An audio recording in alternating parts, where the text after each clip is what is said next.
Kaya ka naman naiirita eh. Di ba? Kaya ka naman laging parang puro pangit. Sabi nga ni Mama Lot, iwasan na yung pangit na nakikita, iwasan na yung palapon na, iwasan na yung...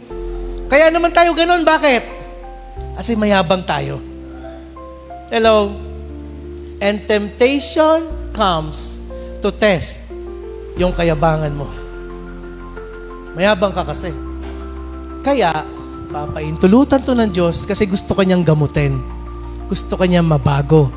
Gusto niya mapagtagumpayan natin ang prosesong ito. Amen? Now, after you give up the control, you give up the pride, ano pa mga bagay na gini-give up para manalo sa laban ng tukso? Self-reliance. Ay, ito tayo eh. Ito, marami akong kilalang ganito eh. Self-reliance, kaya hindi makasunod ng fully sa Panginoon. Even in myself, sa mga process ko sa Panginoon, one thing na danger, kaya nagfo-fall tayo sa temptation na gusto natin maging ganito, temptation na itong gawin natin, kaya ito yung ginagawa natin, is because we are still self-reliant. Malakas ang aking hanap buhay. Hindi mangyayari ang pagsubok na yan sa akin. Maganda ang aming kalagayan.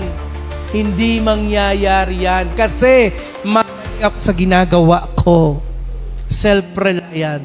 Minsan ganito, di ba? Matalino ako. Hindi ako maloloko ng kahit sino. Mga kapatid, sa Panginoon, my brothers and sisters in Christ, to give up in temptation is to kill the spirit of being self-reliant.